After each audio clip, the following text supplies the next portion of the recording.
The Bitcoin Group, the American original. For over the last 10 seconds, the sharpest Satoshis, the best Bitcoins, the hardest cryptocurrency talk.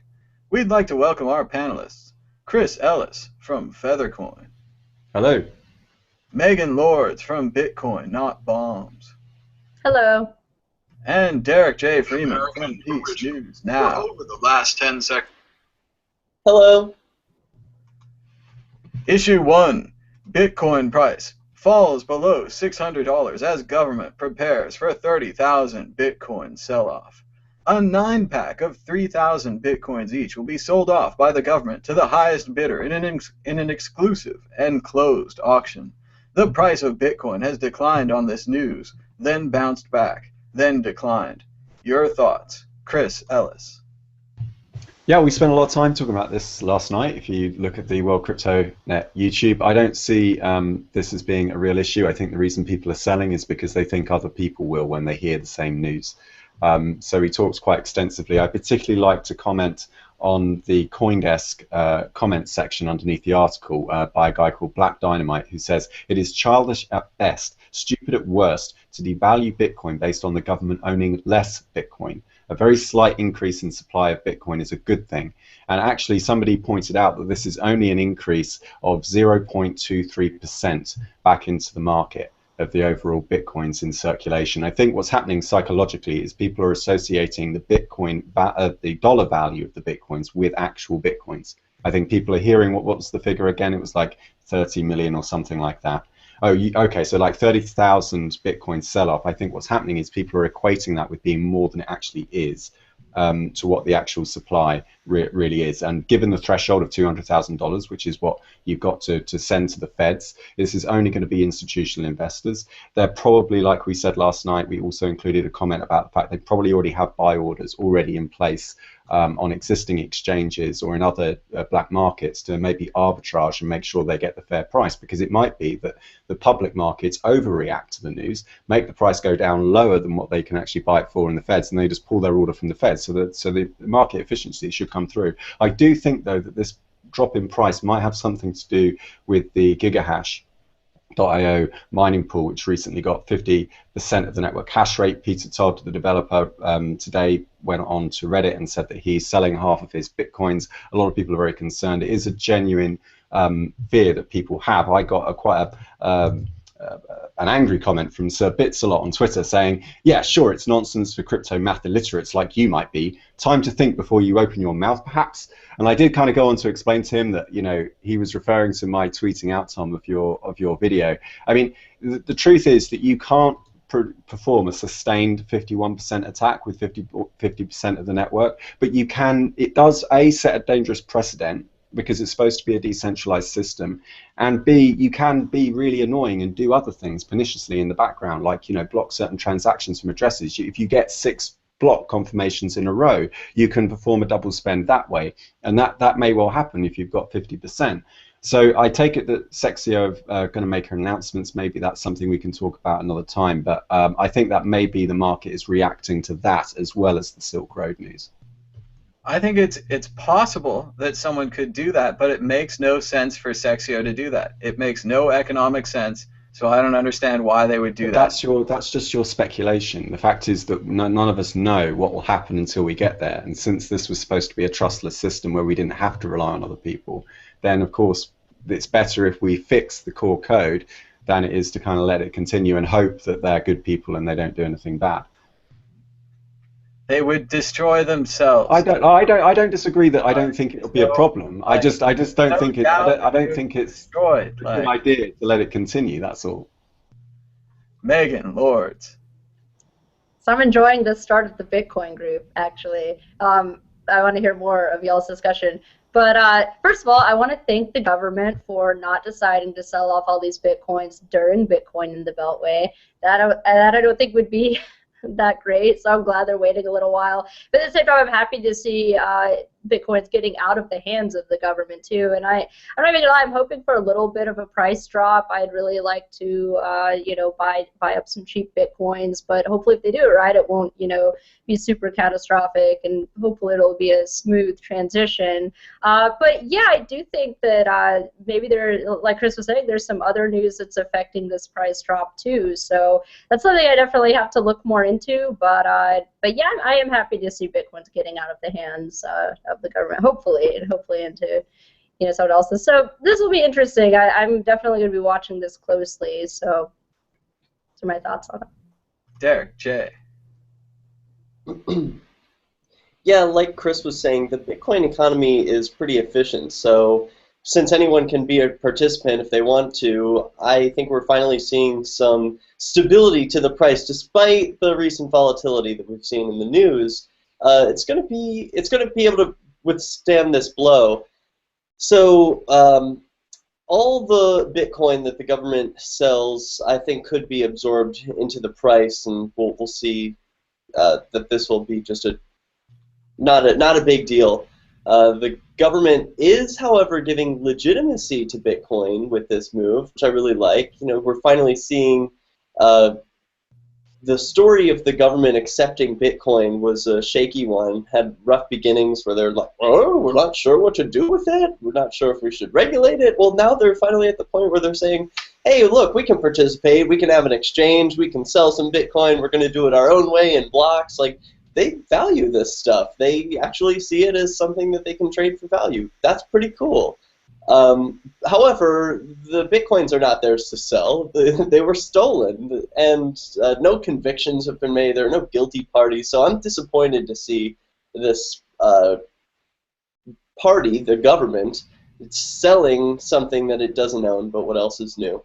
But the good news is one silver lining to this cloud is that even more people are hearing about Bitcoin because of this story who wouldn't have otherwise, so there's a lot of good news wrapped up in this. You're right. A lot of people are going to hear about this through the free advertising of the media. And it was impressive for the government to create their own exchange strategy of 3,000 Bitcoin clumps. Whenever anyone sells 3,000 Bitcoins, we'll have to call it a government sale. Christoph, Atlas, your thoughts on the Silk Road Bitcoin sale? Yeah, so I think optimally what I'd like to see out of this situation is have some private buyer purchase the Bitcoins, flip them down the road for a bit of a profit, and then maybe donate some of that to Ross Ulbricht's defense fund.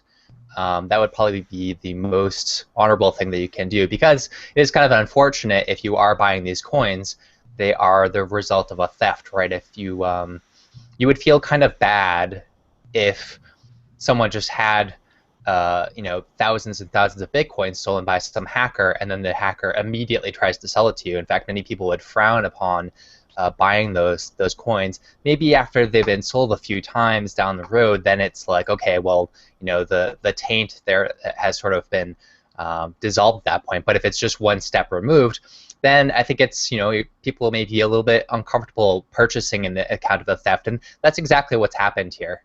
Some people were able to hack into a website, they stole some coins, and now they're trying to sell them. And so I think maybe the least we could do is to help out Ross, who is on the hot seat for this whole situation. It is unfortunate that these Bitcoins were able to be taken over by the government. It's too bad they weren't encrypted or something, and then there'd be no way, or some kind of secondary password. Perhaps they're haunted Bitcoins, Christoph. You never know. There's always hope. Exit question. Force prediction. Price of Bitcoin the first day of the Bitcoin and the Beltway conference next week. Chris Ellis. I have no idea. I don't make predictions on markets, but I will say that we've got an interesting support level around the 550 mark. So if we keep above that, we should be safe. Megan Lords. 602.30. Derek Freeman. Unmuted. 600. Christoph Atlas. I don't think that the Silk Road thing is going to affect the price in the medium or long term. I think this, maybe the 50% stuff at the pools has a bit more oomph to it. So Depending on what we see with the pool going, it will either go up or down from there based on that. I'll take 625. Issue 2. Expedia begins accepting Bitcoin for hotel bookings. Just in time for Bitcoin in the Beltway, Expedia gets on board. If the program goes well, they're rumored to accept it for flights and cars as well. Will Travelocity respond? Is this another Yahoo Google situation? Megan Lords. This is really awesome news. I was really excited to hear about Expedia accepting it, and I hope other travel agencies jump on board. This is a really great idea, and it makes travel for Bitcoiners easier. A lot of us are constantly traveling around to conferences, and this is just one more thing that, especially if you're getting paid in Bitcoin, you can say, okay, this is great. I could like book my hotel in it. It just makes all the steps so much easier. So I'm really happy. My boss was trying to book a hotel through Expedia and did run into some communication issues with some of the help there. So, but it's just in the beginning stages. I think the more people start to use it, the more training people will have, and it'll become pretty normalized. So I hope Travelocity and some of these other sites respond, and I think they will. So, Derek J. Bitcoin makes a lot of sense for travelers, so Expedia is smart to adopt early, although it was possible already, I believe, to book flights and hotels and maybe even rent cars through Cheap Air, but I know you could at least do flights. So yeah, of course Travelocity is going to respond. Everyone's going to have to. One of the interesting quotes from this article was about how they received feedback from 3 different fronts. The vice president said, quote, "This is one of those ideas that seem to have sprung from 3 different places all at once. The company's engineers were starting to think about Bitcoin, and the company's product and business developers were as well, and they were also hearing from customers." So it's sort of a 3-front attack that Bitcoin has made on these companies, and I'm excited about that. Christoph, Atlas. Yeah, this is pretty cool. I think maybe the next step for adoption is where businesses start to they hold on to a little bit of Bitcoin, and they speculate on the value a little bit, and they see if they can start using some of it to pay suppliers in a B2B fashion. I think that's kind of like the next level of adoption beyond the mere, allowing BitPay and Coinbase to just convert Bitcoins into dollars and holding onto the dollars. That is the next thing, and I'm pretty excited about when companies will start doing that. I know that Overstock has absolutely talked about doing something like that, and so I'm curious to see if that might catch on as well. The vendor adoption level is one of the hardest levels of Bitcoin adoption. It really is a chicken and the egg problem. We need a lot of businessmen to start taking Bitcoin, to start asking their vendors to take it, so that the vendors can then buy other things in it that other people would accept it. So it's a tough level to get to, but we need businessmen to start asking their vendors every month. Maybe they just pay a 1% or 10%, try out the product. Chris J.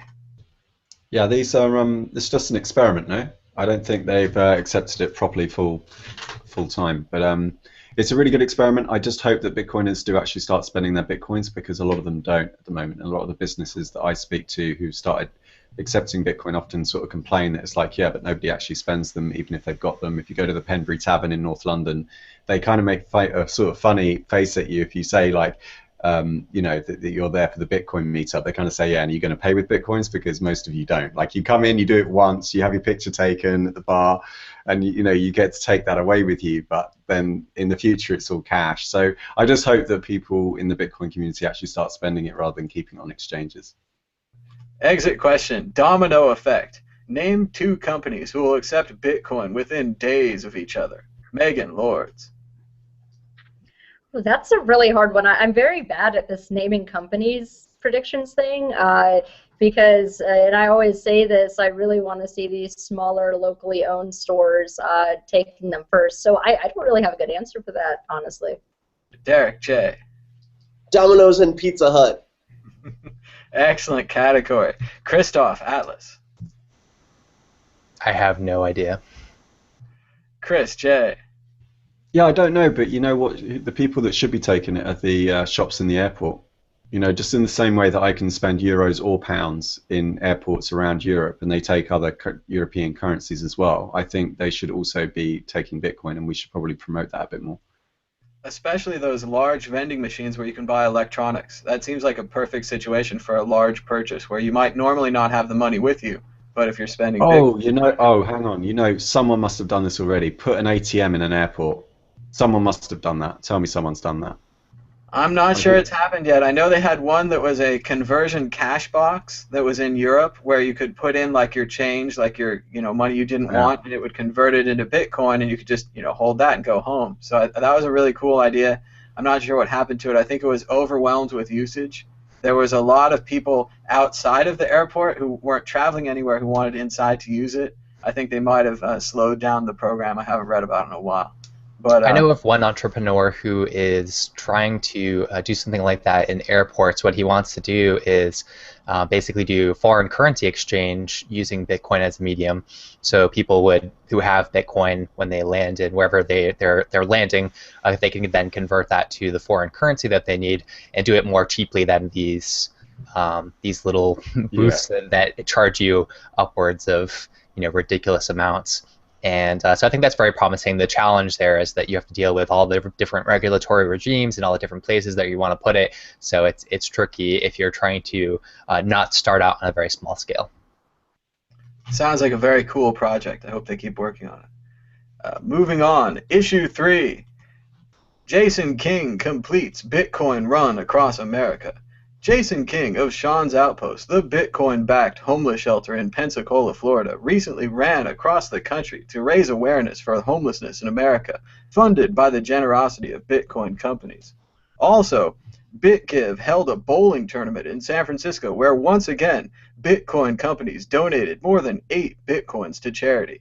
What is it about Bitcoin that lends itself to charity so well? Why were these events so successful? Derek J. Well, charity is easier to get into in the U.S. than business. There's fewer regulations, so I think that's one reason why people are so quick to use Bitcoin for charity. It's easier to do it this way. It's also in the spirit. I think that a lot of people who bought in early feel like, okay, well, I've got this extra purchasing power. I want to put it towards good use. And here are some people who are spending their time and energy doing things to help the homeless and to feed people who are hungry. And that's where people want to change the world. Christoph, Atlas. Yeah, whenever the price goes up in particular, there's a wealth effect that's created that makes people feel more generous. So I think that's a big part of it. And I think in general, too, that the kind of modus operandi behind Bitcoin is to make finance more democratic, more accessible to the average person.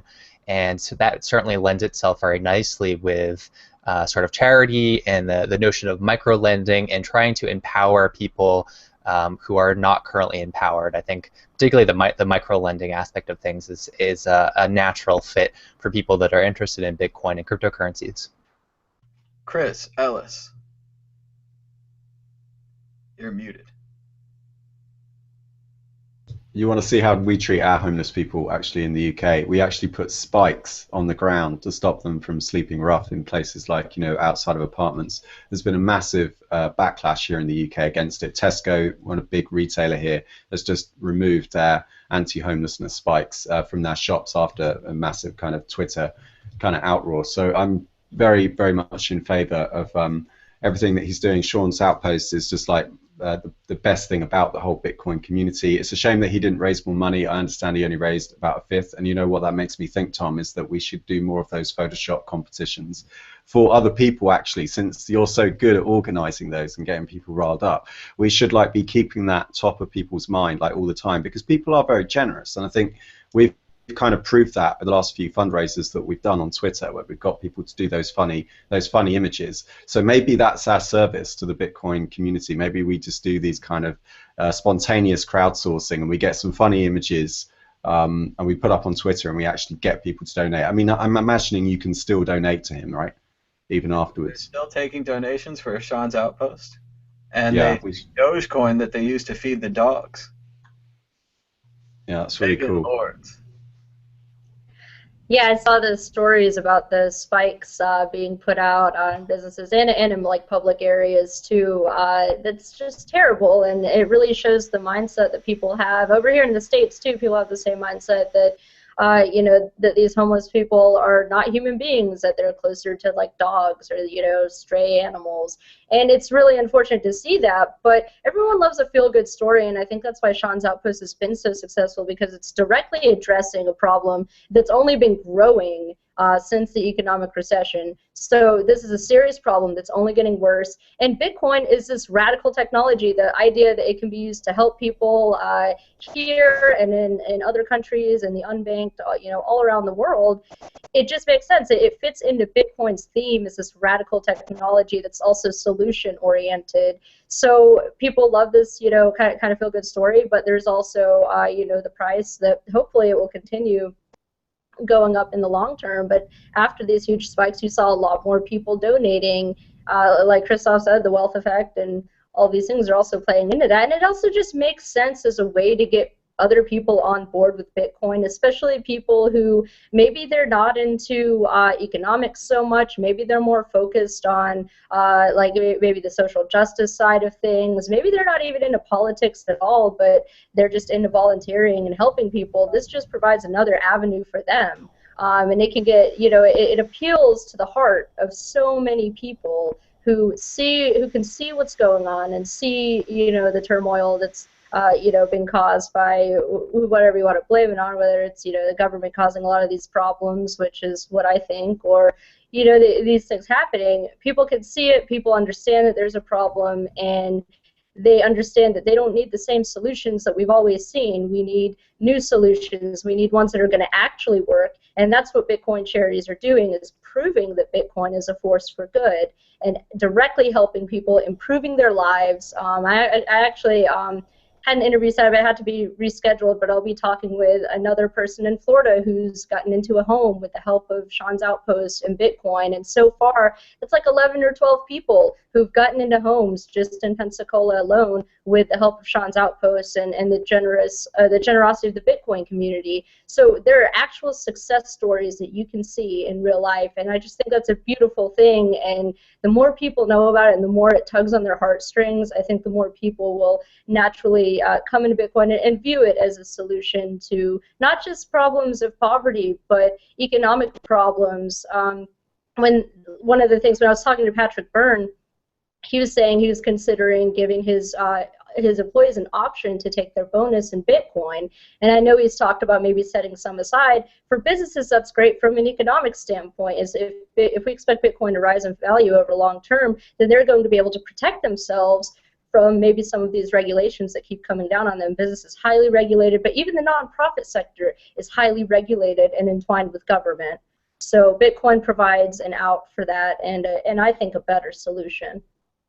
And it's the micropayments at the core of Bitcoin. The fact that you can donate $5 and it won't get eaten up by credit card fees. You could donate 5 cents, it won't get eaten up. And the power of these thousands of donations, hundreds of thousands of $5 donations, can really make anything possible. And it's true. We are raising money on Twitter to send Chris Ellis on a whirlwind tour of America. As you can see, many famous artists have photoshopped Chris Ellis, especially this one here, where his guns are labeled freedom and deep-fried Twinkies. Note the tank top. Ladies. Chris Ellis to DC. We've raised more than 2.9. Let's refresh this. 2.9 Bitcoins from 34 donors. Thanks to everyone who's donated so far. Did you know you could donate right here from this QR code? The Bitcoin Group is being broadcast live on the World Crypto Network at worldcryptonetwork.com. And that's enough plugs. Moving on. Issue 5, Bitcoin in the Beltway. Schedule announced. Bitcoin in the Beltway, the upcoming Bitcoin conference that will be going on next week, June 20th through June 22nd, is going off in the nation's capital with a powerful list of speakers, including the Bitcoin Group's very own Christoph Atlas, Davi Barker, Paige Peterson, Andreas Antonopoulos, Megan Lords, and much, much more.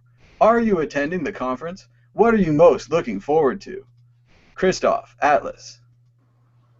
Really, I'm most looking forward to speaking and hearing some of my friends speak as well, of course. And yeah, last time I looked at the schedule up, there wasn't anyone scheduled at the same time as me, so I'm just waiting for someone to get scheduled at the same time so I can find out who I need to, you know, slip in some food poisoning so people actually come to see my talk instead of theirs. But yeah, I think it's going to be a really great talk. I was talking to a friend the other day. I won't name him, but he was like, dude, I'm so pumped to be talking at Bitcoin in the Beltway. It's going to be huge, and really he feels like the presentation he's going to give is going to be the most important presentation that he's given so far in his life. And I think that, you know, that really says a lot about what people's expectations are for this event. Chris, Ellis. Yeah, thanks to everyone who's donated. I wasn't expecting it. I've been waking up every morning to even more money entering my Bitcoin account. And we're pretty much there in terms of the money. I think we've got enough now that I can book the flights. We've got somewhere to stay except for Sunday, which we'll just have to work out when we get there. So that's really cool. And I'm looking forward to everyone being in the same room at the same time. That's going to be epic. That is going to be absolutely phenomenal. It's going to feel really, really good. It's going to be a good atmosphere. As long as I'm allowed over the border, should be fine. I did look at the visa rules. Little bit of a grey area when you're a journalist, apparently. But yeah, so hopefully I'll get on the plane. Hopefully the NSA aren't watching this video right now, and I'll be allowed through. That'd be really cool. And just remember, use milk to counteract the pepper spray. Oh, and yeah. Throw one of those tear gas canisters. Pick it up and throw it back. I'm looking forward to, I want to go to 1600 Pennsylvania Avenue. I hear that's where your king lives. I want to see the monarchy. I want to see, you got a monarchy, right? Who makes the decisions? Very fine house, but surprisingly small on the inside. Yeah, I want to see the set of the West Wing. I want to see where Josh and CJ used to hang out. That's real. That wasn't fiction, right? We'll have to do a walk and talk. I was a documentary. I'm sure it was a documentary. TV president was a much better president. He was a great president. Great president. Megan Lords. Oh my gosh, yes. I'm so excited about this conference. So Jason and I organized it, and there are a couple other people too, and I cannot believe how well it's coming together. We have a couple surprises for everyone too. I can't even contain my excitement. It's been the only thing that's been on my mind for months now, and I'm really looking forward to seeing all the talks. Christoph's. I'm glad that Chris is able to come. I'm just glad to see everyone in person too. My favorite part about these conferences is getting to meet all of these Bitcoiners that I interact with through Twitter and Facebook and some of these other social media sites, and connecting with them in real life and seeing them face to face. And I'm just extremely excited. I think it's going to go really well. And if you haven't gotten a ticket yet, it's not too late. Please consider coming. We have the most radical talks too. This isn't going to be a Bitcoin conference like some of these other ones where you're going to have to sit around and listen to these regulators talk for hours about how they want control of Bitcoin. Pretty much all of the speakers are going to be talking on really radical things. Bitcoin Not Bombs is going to be there selling T-shirts, one that says Rebel with the Bitcoin symbol, and then the other one that says Kill the Precedent, which is an article that was written by Davi about judicial precedents. So I'm allowed to say that. Is that not like treason? Don't you get sent to like the gun tower and like get hung or something, or is that just what we do? We're gonna see. Like, if the government really wanted to crack down on the most radical Bitcoiners, this would be the conference to do it. But I'm very happy that we still have the freedom in this country to throw basically an anarchist conference in the middle of DC and sell Kill the Precedent shirts there. So we're going to be taking full advantage of it, and I think you guys are going to realize this is going to be a very different conference than some of the other ones you've seen. So I look forward to seeing everyone. In case the feds are watching, I just think we should pepper spray him. I'm not condoning killing the president by any means. Oh no, not president. Oh. President. Yeah, no. We're not selling Kill the President shirts. President. You cannot sell Kill the President T-shirts. Yeah, that's what I was saying. That's what I was like. I thought I was making it clearer. Precedent, P-R-E-C-E-D-E-N-T, yeah, but that's clearly a play on words. Maybe. But it's allegedly. It's gonna be awesome. Allegedly. No, precedent, What difference does it make? But it. Oh, and by the way, milk does totally work for pepper spray. I've burned So now I've got to carry around a carton milk with me around Washington D.C. I might have some raw milk. I don't know. I'm working on People it. are going to come up to me like, what are you doing with the milk? It works. No, GMO I milk. burned the crap out of myself with jalapeno peppers, and milk is the only thing that works. True story. We'll have to introduce you to Mexican food as well, Chris. Derek, yeah. hey, your thoughts on the conference? Oh, I'm so disappointed that I'm not going to be able to attend. I've got some things that I'm preparing up here where I am in New Hampshire for another festival that's taking place directly after the Bitcoin and the Beltway Festival called the Porcupine Freedom Festival. Some people on the panel will be attending, so I look forward to seeing you up there, and I hope that everyone has an amazing time. There's a lot of great media producers who are going to be there. The World Crypto Network will be there as well, so I look forward to seeing some videos produced by the World Crypto Network and Mad Bitcoins. Hey. Will Pangman, just joining us. What do you think about the Washington, D.C. Bitcoin and the Beltway conference? I can hardly contain myself. As Megan said, it's very exciting. All the speakers, the lineup is incredible. Charlie Shrem was let out of his house, so he'll be there. You know, all these things are really, really exciting. And I think it was Megan who said, you know, what the really great part about these conferences is you get to meet all of these friends of yours that you've never actually seen IRL or in meet space, you know, and it's a wonderful experience. Meat space. Great. Let's see. Do we have some questions and answers? There's still a chance if you want to put in some questions and answers. B for Basti writes, I went to London and was really surprised. Many of the coinmap.org locations don't even exist anymore. Most of the other locations I visited had major troubles finding out how to accept bitcoins. It's really sad. Has anyone else had a bad experience with CoinMap? Maybe something that you thought was going to be there? Yeah, it's not very good. And I've had terrible experiences paying for bitcoins inside of shops, and the people don't. The shopkeepers, usually there's like someone's left their old iPhone in the till, and then they open up the till and the batteries don't work or the internet's not working, and then you end up paying in cash anyway because it's too much hassle, and it gets kind of embarrassing. And I have gone in and I've shown people how to do it, but I think shopkeepers are just like, nah. You know, they only really want to do it because they think they'll get some marketing buzz out of it. But that only works for a while, and once it starts to become more mainstream, I really do think that Peter Todd has a point, and that the incentive structures of Bitcoin need to be re-examined. And I've said before many times, I did it in the Let's Talk Bitcoin episode, I said the one part of the Satoshi paper that he was most unsure of was the incentives, which starts on page 4. So I do think we need to re-examine it from the ground up as a community. Any other experiences with CoinMap or local businesses? I've experienced much the same thing with CoinMap. You know, I've found myself going there to check it out and then staying an extra hour or two to put in the businesses that aren't listed. So there's that. But to Chris's point, I largely agree with him on you know, the merchants' struggles. You know, someone comes in and sets them up slapdash, gives them an old device, and lets them rip, you know, and they're not going to get much business that way. It has to be a much more proactive effort. We've talked about this in the earliest episodes of this show, how much hands-on caretaking needs to be done by the local activists who are advocating for this with these merchants. So I'm curious, though, Chris, would you be able to elaborate on the incentives that you think are poorly formulated, or maybe even how they might be adjusted? Well, of course, if I knew the answer to how they would be adjusted, I'd be, you know, a very important rich person right now. I don't know the answer because the problem is that people have to believe what other people believe, and they have to believe that those bitcoins are going to hold their value over the long term. And at the moment, I think Bitcoin has far too much of a speculative sentiment keeping it up. I think what's bullish for me is that so many businesses and so many professional investors are now getting involved from a VC side. That certainly stands out. Well, the problem with those local shops is the community isn't there to support them when it goes wrong. They dump them with an old phone and they say, oh, you know, we'll get this for some PR value. We get an article in CoinDesk saying this coffee shop in Shoreditch now takes Bitcoin.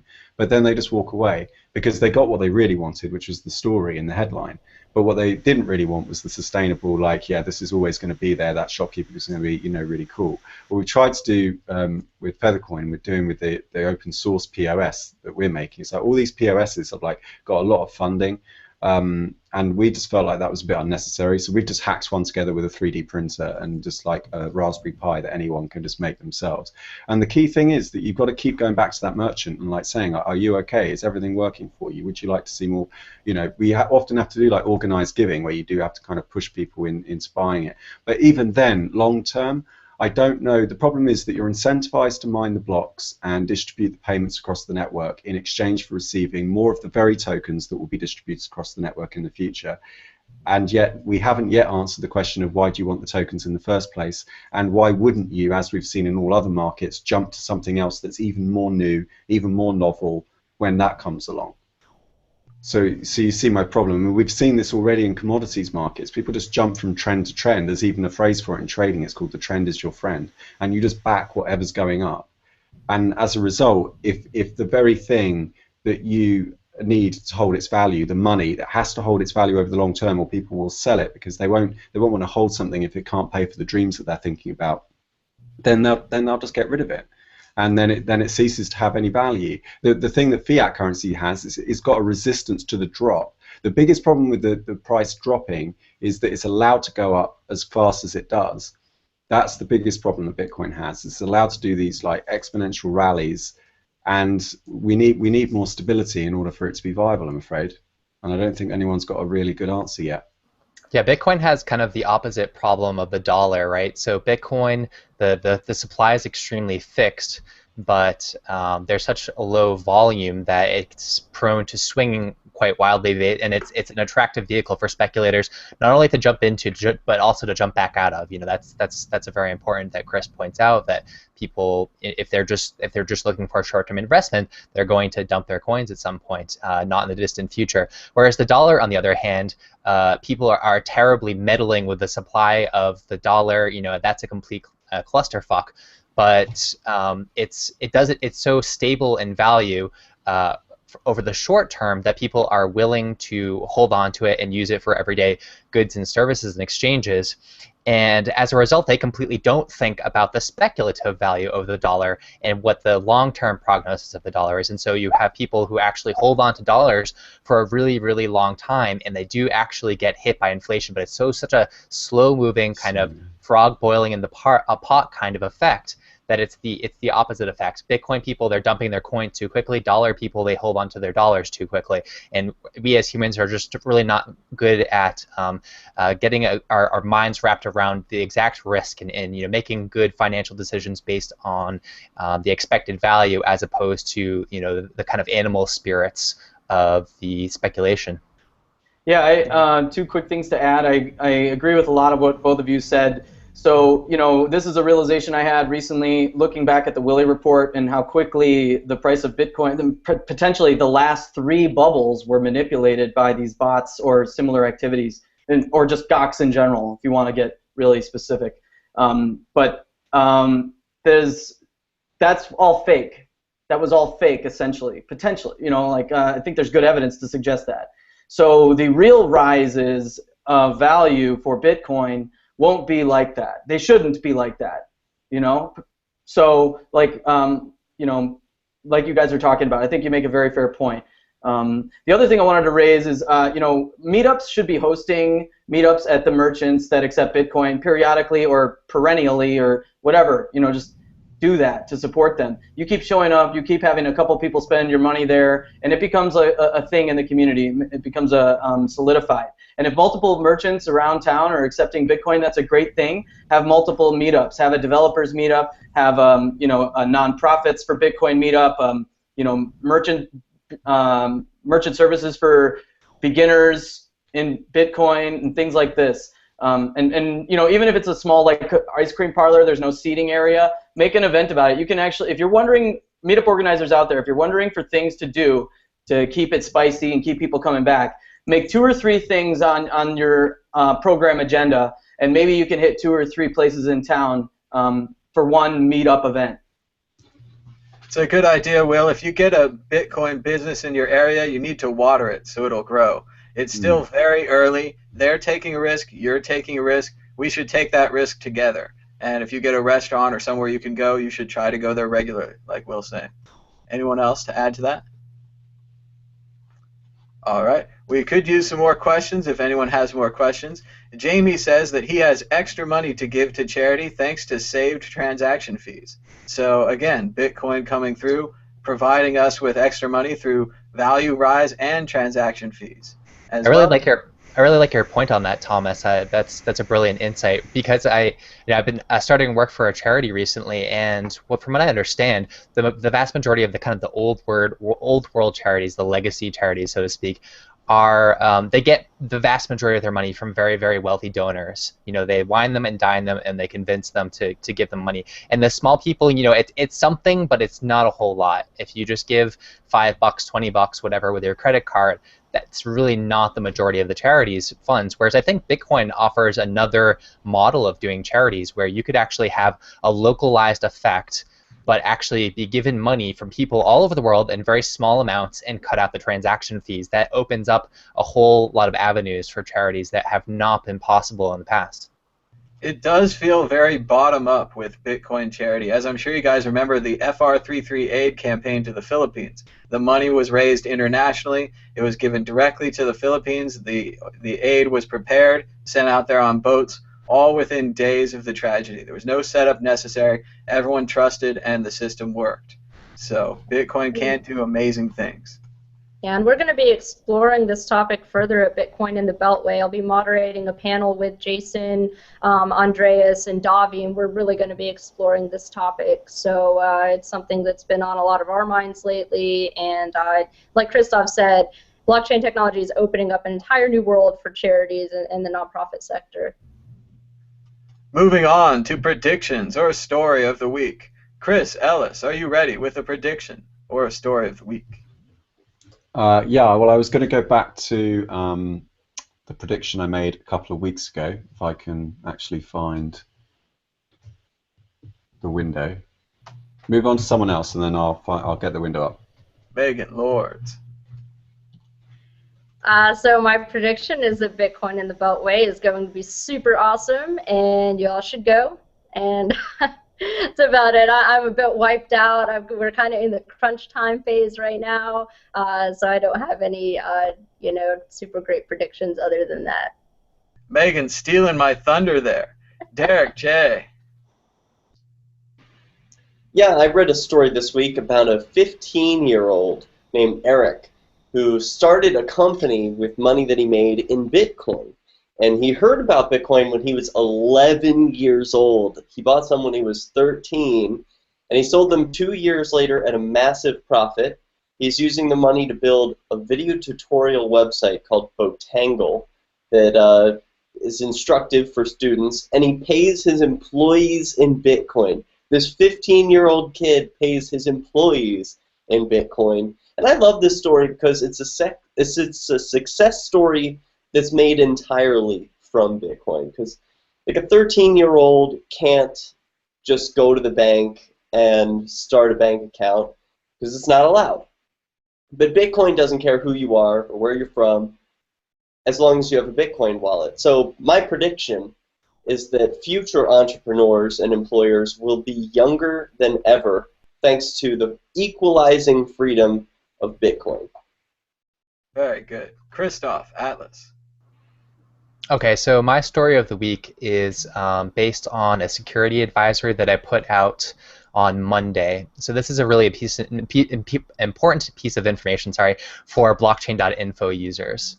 So blockchain.info, over time, they've had various ways of trying to do your transactions more privately, right? Like you can do their normal transactions, and then for a while they had their send shared mixer, which was kind of like an off-chain mixer.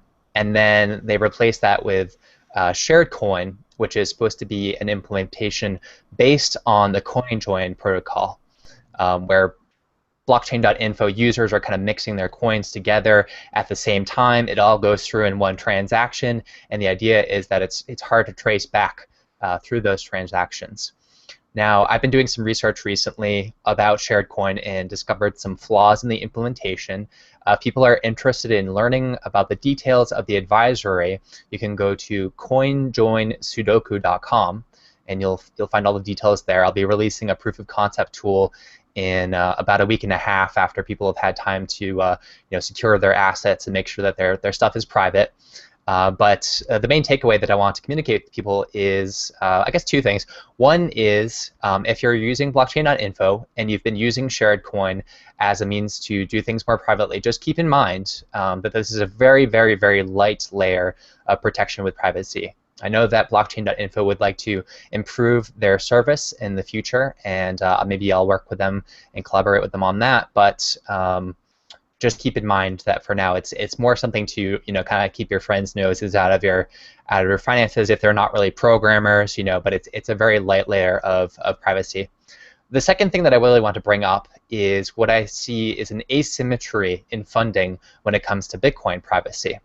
So there are all these venture capitalists that are giving money to political entrepreneurs who have realized, if I can break the privacy of Bitcoin, if I can create blacklists and whitelists and create naughty lists and nice lists for Bitcoins, I can sell this to the government for millions of dollars. And the VCs can make quite a good return on investment. And it's really not hard to do this analysis. We have really piss poor options when it comes to Bitcoin privacy. It's really quite poor. So there's a lot of funding going into that area. In the meanwhile, there's almost no funding going into the area of improving Bitcoin privacy, and that's in terms of developing software that can improve privacy, and also people like myself who are working on stuff to try and test this privacy, trying to come up with empirical measurements of the privacy, seeing if it passes the muster, and trying to break these systems. Now, blockchain.info, to their credit, they did pay me a small bounty, and I really appreciate that. That tells me that they really do care about security and privacy of their systems, and that they really want to incentivize people, and they're willing to kind of walk the walk in addition to talking it. So that's blockchain.info, and good on them for doing that. But I'm not seeing a lot of VC funding going into this area. The only project that I can really think of that's been in this area that's been even funded is Dark Wallet, and they received something on the order of like maybe $50,000 to $100,000 of funding that was crowdsourced, and not from a venture capitalist at all. It was from many different people. So maybe that's the model we need to go with. Maybe we need the crowdfunding for this kind of area, but I think that people are kind of undervaluing the importance of Bitcoin privacy right now. We have this kind of vague sense that it has something to do with fungibility, and fungibility is kind of important, and it has something to do with whether consumers will adopt it in the future, if they are kind of scared that their friends are going to be looking at their finances. But we haven't really wrapped our heads around just how important privacy is, and how devastating it is going to be when these very, very well-funded entrepreneurs release their tools onto the market. Because I guarantee you they're being paid quite handsomely to develop these tools. They're working on them steadily, quietly in the background, and it's going to get ugly when they finally come out. I think we're going to be shocked by just how thoroughly they can analyze the blockchain when they finally drop. So the only thing we can really do to protect ourselves from that is to continue to put effort and resources into protecting our privacy as best as we can. Will Pangman. Yeah, I just want to echo what Christoph said before I share my little story. I was talking with a VC friend of mine today who's out west, and we had a conversation about how some of the biggest players in the space, not just the Bitcoin space, but the VC space as a whole, are very keen to back more centralized solutions around Bitcoin, or centralized business services that might be pitched to them, and even be quoted as saying such in major publications. And that this is very concerning to those of us who, as Christoph articulated very well, we have, some of us, wrapped our minds around the privacy issue with regard to Bitcoin and preserving that. So that's definitely a discussion that is being had by the VCs out west, and it's going on, is what I'll say. My story of the week is an email I got from a viewer who just started a meetup in Ghana in Africa. And I'll just read a little short bit here. First off, I'd like to say I'm a fan of the Bitcoin group on YouTube. You guys always have thought-provoking discussions. I recently started a Bitcoin meetup here in Ghana, and yesterday was our first one. This is a couple days ago. I have to say that it was really a surreal experience. I could not remember the last time I was so filled with enthusiasm. I think a lot of the members also felt the same way. We briefly discussed how critical it is to educate people here in order to expand the Bitcoin economy here in Africa. There's some other kind words that this viewer shared. So I just want to say thank you, Prashant, and all of you Bitcoiners in Ghana. We'll be watching you, and we hope you keep watching us. So you'll have some email replies coming your way soon for sure, and some ideas. And we'd love to help you guys out however we can. So those of you out there who have thought about maybe starting a meetup because there isn't one close enough to you, maybe you're in a suburb and there's one in the city you don't get to very often, I hope this email can kind of serve as encouragement to start one where you are. So it can be done. There's one Bitcoin meetup in Ghana right now, and so why not have one in Scottsdale? Very cool email, Will. And I look forward to Ghana playing the U.S. in the World Cup, although they have a very good team. It would be very rough on our U.S. squad, but hope they do well. So, Chris Ellis, are you ready with the story of the week?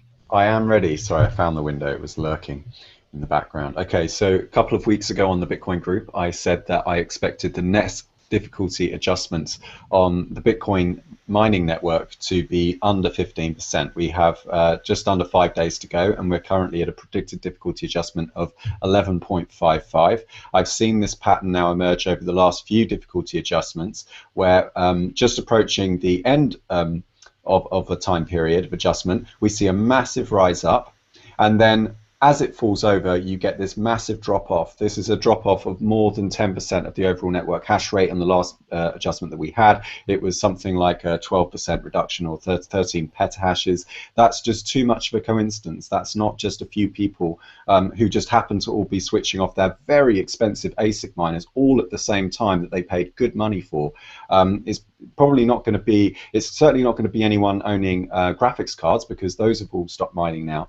And we've seen it yet again. And I think what's happening is you are getting some collusion.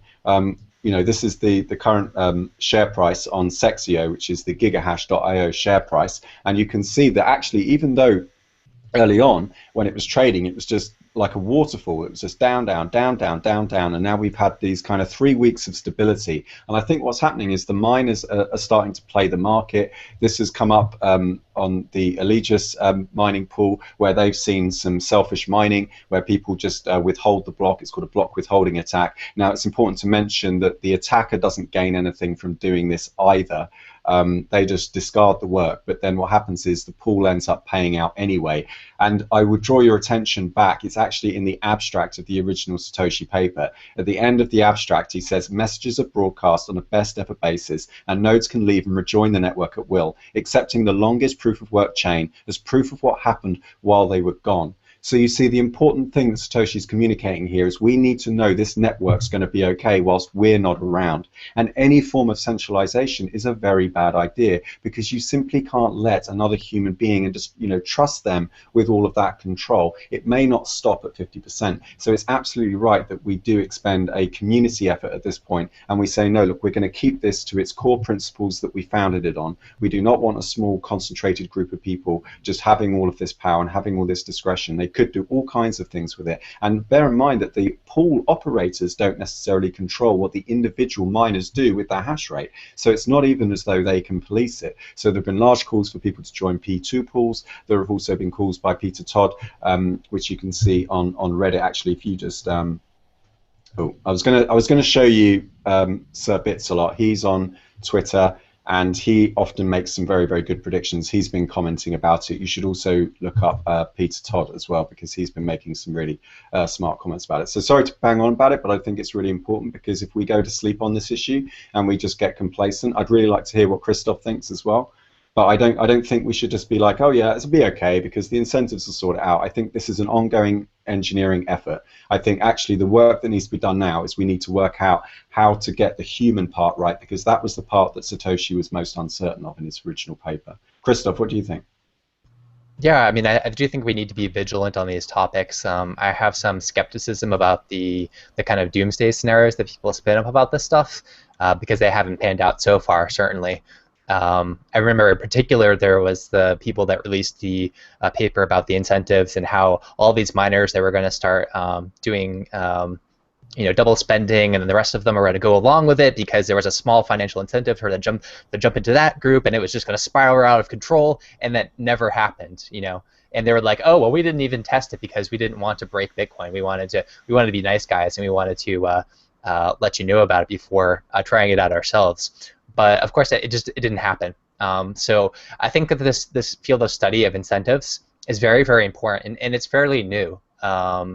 I think that the Bitcoin network and the mining stuff in particular, very complex beast and not that similar to any type of network that we've studied before. It's a new field of study, really, and I certainly don't have deep insight into it, but I'm really glad that people are paying close attention to this stuff because it is quite important. And I think it has less to do, at this point, it has less to do with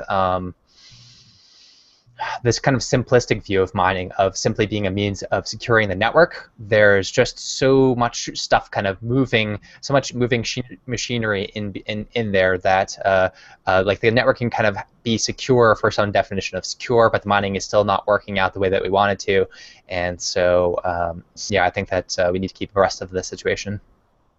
Yeah, this is Peter Todd's Twitter, and I've got no reason necessarily to support this guy. He did slag off Feathercoin at least once. He said that after our 51% attacks that we had back in the summer, that no exchange would accept us, and since then we've gone on to be accepted by quite a number of new exchanges actually. So okay, no one's perfect, not everyone gets this right, but to learn about Bitcoin is to learn about ourselves as people. I think that we're all at the moment learning a lesson in human incentive structures, human behaviors. That's what people find this so captivating. That's why they get into it. It's why they get besotted with it. This is the post that Peter made on our Bitcoin, I think it was earlier today, why I just sold 50% of my Bitcoins because of this gigahash. And he offers 3 possible avenues of research to eliminate the pools. Number 1, provide a way for miners to solo mine with low variance. Actually, Feathercoin is addressing this by introducing a new algorithm every time we start to notice some efficiency gains. There's no reason why we should let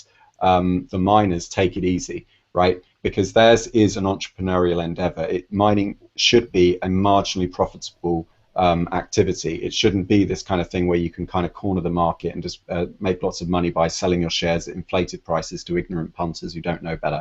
And the third option is getting rid of ASICs, which addresses the same point. So you've got a lot of comments. You can go check that out. And I would encourage people to start thinking very hard about this. It's not just technical engineers that we need. We also need thinkers as well, and people, in the behavioral economics field, people in psychology and philosophy would be very helpful. I don't really understand the. Oh, sorry, go ahead. Oh, I just wanted to add something to what Chris was saying in the post by Peter Todd. I agree with the concerns, and I just wanted to play devil's advocate for a minute with regard to number 3 on Peter Todd's list, to get rid of ASICs. So, of course, I see the issues with centralization around that, but I think long term, it's a definite benefit to have this massive arms race, if you will, with ASIC development. So I'm more concerned about the ASICs on the market and the ones that are about to hit the market, and more encouraged by the ones that have yet to be developed, that like the next generation.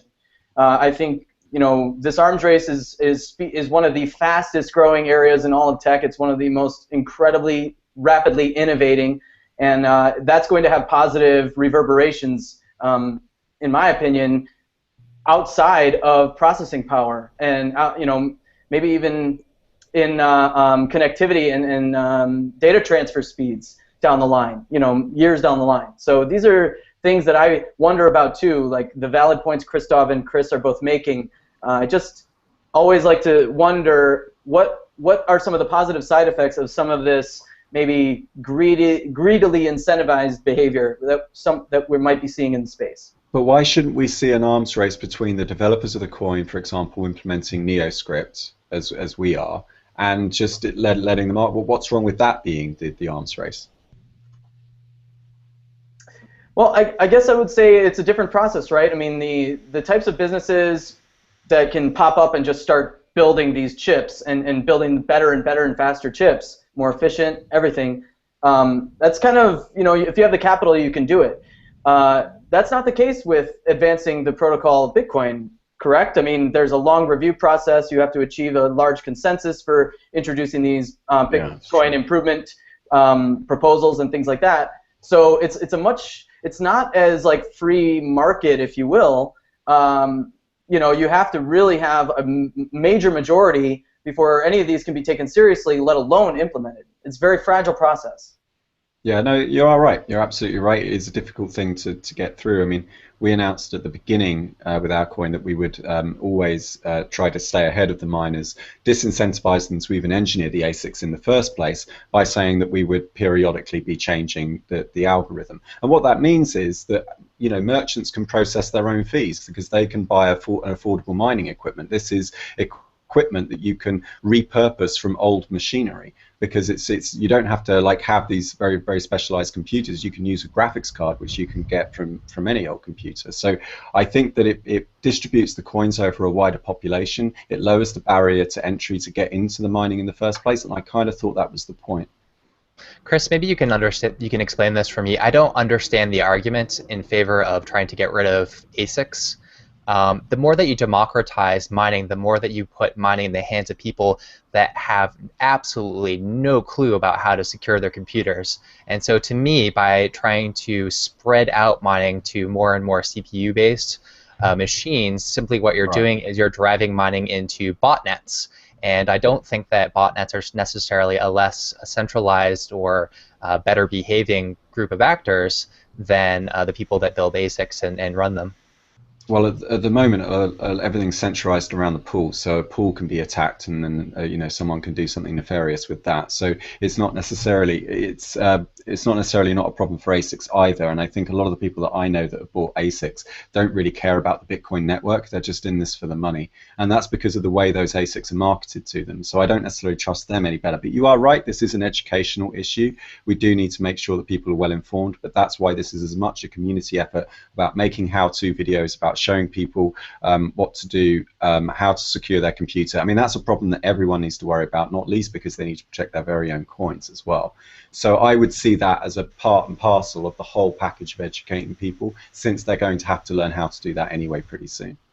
Yeah, two quick points. The ASICs thing is like the guys who, during the gold rush, the more money was made on the shovel makers and shovel sellers, right? And the people who found gold, they did very well, but there were more. So again, the same type of thing, a mega corporation or some conglomerate or monopoly of shovel materials and manufacturers could come in and corner the market in the West, back during the gold rush.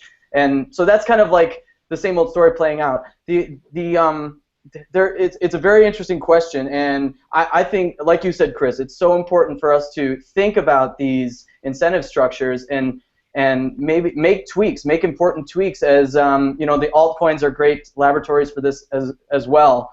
The only other thing I would say about the incentive structures is the deeper I look at Bitcoin, the more I'm convinced that I don't want this to be a witch hunt on the incentives too much. I mean, I think there are some issues that we're all pointing out. But generally speaking, like, you read the paper, you read those incentives, and then we watch it play out through, let's see, the first 4.5 years of the history of Bitcoin, and it's like the most close to perfect group of incentives that have ever really been conceived for human cooperation, and we've seen that in the growth of this network. That, to me, is almost as genius, if not more, than the blockchain and the invention of the blockchain itself, is the incentives that brought this technology to where it is today. Now, we're in a different playing field. That's a hugely important point. We're in a much different playing field today than we were last year or in previous years of the lifespan of this technology. So maybe we need to re-examine these incentives, but I think we should also appreciate, if you look closely at them, you can write a whole book about just that. But if you look closely at them, they're genius. I think we overvalue the significance of numbers and what they actually tell us and what they teach us at the minute. And I don't think we're looking at some of the softer indicators, like how people actually relate to each other and get on. I see a lot of selfishness and greed in the Bitcoin community. I've been tweeting about it. I got quite a lot of flack on it from Twitter the other day. I didn't mean to say that we don't need market makers, but what I was saying was that the people that were on the troll box when the price was crashing around the Silk Road news were clearly just in it for themselves, and they were deliberately creating FUD, uncertainty, doubt. They were exploiting people's fears. Fear is a very, very profitable commodity if you know how to use it properly. And I'm just like, look, we can't have a world that's where we're all just going around playing these mind games. I think the Bitcoin community needs to be a lot more self-critical. It needs to stop being. I'm trying to write this blog post for threebeards.com, which is a really successful meetup in London, and they want me to write an intro on Bitcoin. I've been struggling so hard because I start apologizing straight away, going, look, sorry about all the hype, everyone. I'm sorry that, you know, like you're constantly being bombarded with the Bitcoin. But actually, this is really important because what it represents is digital scarcity. We finally had a way of bringing existence into the world without a stable referent, and have it on the internet and have it be scarce. That's very significant. It means that actually I think I'm seeing a future now where people give by default. You don't give because someone puts a gun to your head or because you're scared. You give because you're inspired to give. And actually, if you've got a lot of money, that's going to be a frown. People are going to frown on you. People are going to think, "What are you doing? You waiting to be born? Just live already," you know. And that's what that's the sort of rough kind of vision that I'm going for. And I still feel like we're a few millimeters off, and the angles of where we're going at the moment are diverging from where I think we need to be heading. Yeah, just point out that, like, go ahead, Megan. Yeah, sorry. To add on to Chris's point, I think that's a really good point to make. You can have, you know, say there's this hypothetical where you have this perfect technology. You still have to deal with people, and they're not perfect. I wanted to point y'all's attention. I think you guys could really enjoy this article. It's a great article by Andrea Castillo, and the title of it is "Bitcoin is great, but it won't fix our monkey brains." Yeah, and I read it. It's a really good one. Very so good. I think it addresses some of the social parts of what Chris is saying. Yeah, it's you know, these incentive structures are really neat. You know, you still have people who want to make U.S. dollars or make Great British pounds. You know, you still have people who want to make the fiat money, and this is something I realized, like I was mentioning in the earlier topic. You realize that the massive price increases were perhaps entirely fraudulently stimulated. I think some of that, you know, hype was, you know, a waterfall effect or just a snowball effect or whatever, following up Mt. Gox, following down Mt. Gox, and so on. But it's if this is, you know, when this is used as a currency because the price has been more stable, because now that we weed out these bad actors, we see or we have a more keen eye on the bots, on the exchanges, on the trader, you know, on all of these issues that we've raised. You know, you're going to see some of these people who are just in it for the 10 times valuation bumps and drops just leave because it's boring for 4 months straight, like we've had in the spring. You know, people day traders stop trading altogether. And what we've seen is, do you know what I hear all the time? A classic thing I heard once from a Bitcoin trader was, all I want is 5 times and then I'll be out. And I want to stop staring at these charts. All I want is 5 times, he kept saying. It's like, dude, seriously, get real. Like, how much have you actually made? Net, I bet he's lost. Net, I bet overall he's lost, because most traders do. Overall, they get too greedy, they stare at the charts, they make unnecessary decisions, they get drawn in by all the hype and the speculation and the fear, uncertainty in the troll box, whatever, and then they fall for it. And the only ones that shout and scream about how much money they've made are the ones that don't. And the ones that do, don't tell anyone about it, because they're too smart for that. They go, you know, they go off and they take a trip and they don't brag about it.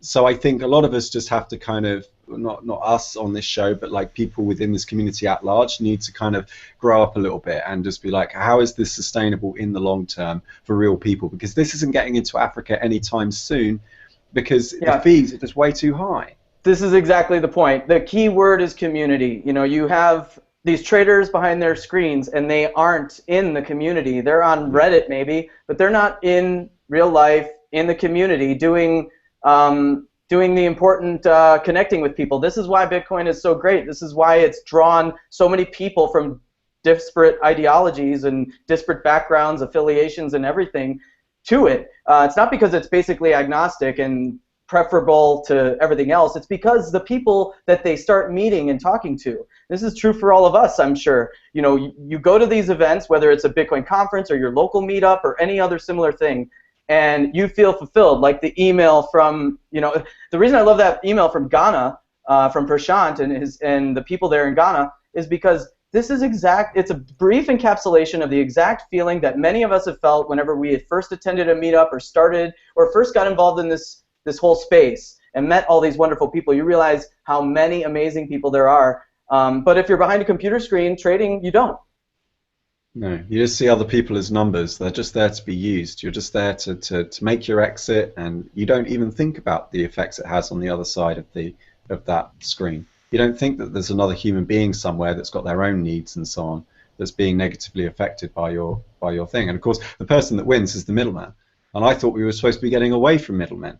I thought that was the whole point of Bitcoin, is we weren't going to have these centralized institutions. But now you've got the exchanges, and they're making all the money. So anyway, it's been a long discussion. I think people are still stuck in this old mindset. You know, they still think that this is just a new toy, like an app or something, and they don't realize it's actually bringing a new paradigm. Maybe that paradigm, we feel like it's here, but maybe it's actually not here yet for the majority of other people. So when it arrives, finally, some of this behavior can start to be, like naturally disincentivized.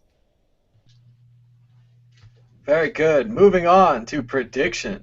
The World Crypto Network will do an incredible job covering the Bitcoin in the Beltway conference. And with your help, we might even get Chris to travel to New York. Let's see, New York, PorcFest, St. Louis, Chicago, the Grand Canyon, Las Vegas, San Francisco, and maybe even Sacramento.